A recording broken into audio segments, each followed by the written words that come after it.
बिहार के विकास और जन कल्याण के अनेकों कार्यक्रम चल रहे हैं। 24 अप्रैल को पंचायती राज दिवस है।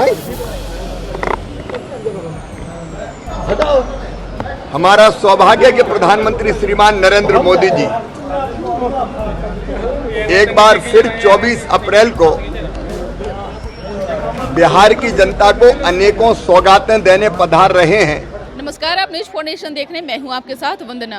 2025 में विधानसभा चुनाव होना है और सभी घटक दलों का केंद्र बिहार बन चुका है। ऐसे में केंद्रीय मंत्री शिवराज सिंह चौहान बिहार दौरे पर हैं। वहीं उन्होंने मीडिया से बातचीत के दौरान में क्या कुछ पहले कहा है, उनकी पूरी बातों को बोलिए सर। विकसित भारत का निर्माण छोड़िए बोल। यह हमारे प्रधानमंत्री श्रीमान नरेंद्र मोदी जी का संकल्प है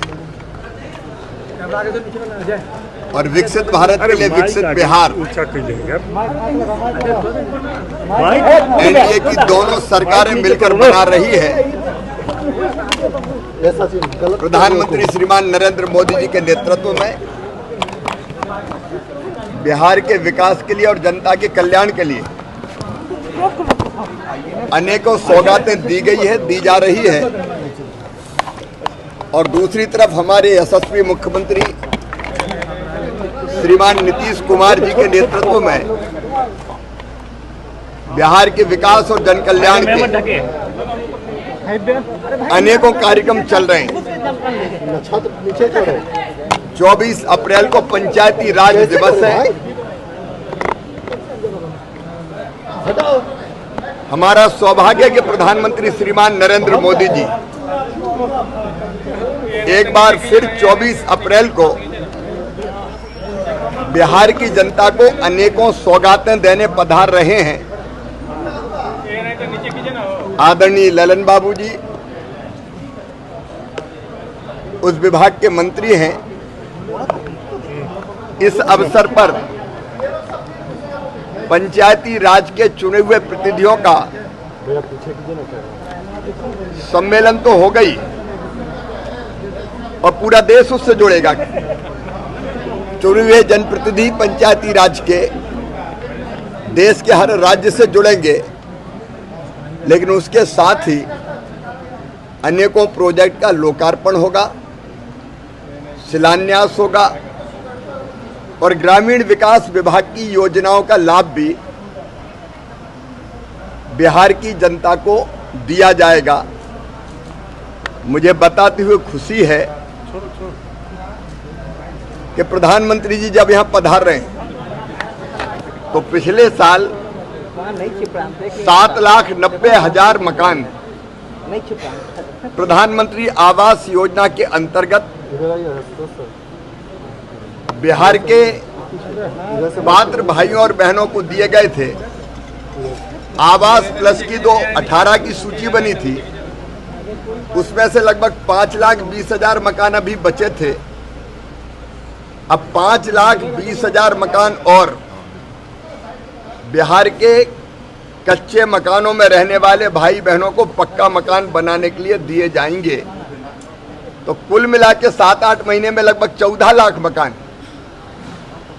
बिहार के हमारे भाई बहनों को मिल रहे हैं। और प्रधानमंत्री जी के हाथों जो नए स्वीकृत मकान है 5,20,000 उनके स्वीकृति पत्र, और जो पहले से स्वीकृत मकान है मकान बनाने के लिए जो अलग अलग किस्तों में राशि दी जाती है, वो किस्त सिंगल क्लिक के माध्यम से हमारे भाई बहनों के खाते में डाली जाएगी। आज जो मकान स्वीकृत हुए हैं उनकी लागत है 8,000 करोड़ रुपया। 8,000 करोड़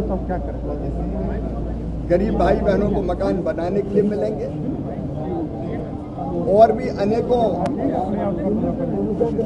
योजनाएं हैं जिनमें जो अपना मकान बना चुके हैं हमारे भाई बहन, उनका गृह प्रवेश का कार्यक्रम भी होगा और बाकी कार्यक्रम भी पंचायती राज सम्मेलन के साथ साथ बनाने की रचना अभी हो रही है।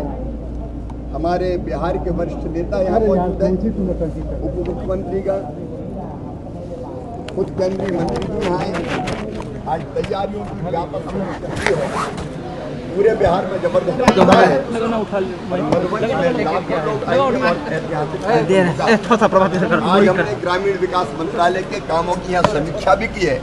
मुझे खुशी है कि नीतीश बाबू के नेतृत्व में ग्रामीण विकास की हर योजना का यहाँ बहुत बेहतर और आदर्श क्रियान्वयन हो रहा है। मैं बिहार सरकार को बहुत बहुत बधाई देता हूँ इन योजनाओं के आदर्श क्रियान्वयन के लिए।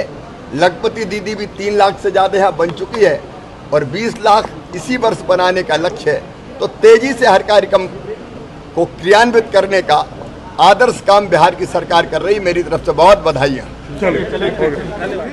अब दोबारा उसी बात को दोहराने की कोई आवश्यकता नहीं है, लेकिन हाँ इतना हम कहेंगे कि आदरणीय प्रधानमंत्री जी जो आ रहे हैं तो बिहार के सभी प्रखंड वर्चुअल से उस दिन जुड़े रहेंगे।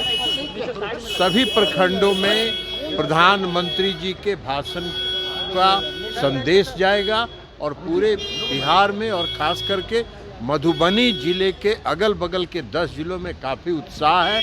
ऐतिहासिक सभा होगा, ऐतिहासिक रैली होगी। आपने कि क्या कुछ कहा, बता दें कि लगभग घंटों मीटिंग जो है भाजपा प्रदेश कार्यालय में एनडीए की चली, जहां तमाम 5 घटक दलों के नेता जो थे वो इस बैठक में शामिल थे। वहीं शिवराज सिंह चौहान ने जो है प्रधानमंत्री नरेंद्र मोदी की योजनाओं के बारे में बताया, कैसे विकसित भारत बन रहा है, देश कैसे आगे बढ़ रहा है, इन तमाम चीज़ों पर जो है उन्होंने चर्चा की है। हालांकि 2025 के विधानसभा चुनाव का परिणाम क्या कुछ आएगा ये आने वाला समय ही बताएगा। इस खबर बस इतना ही।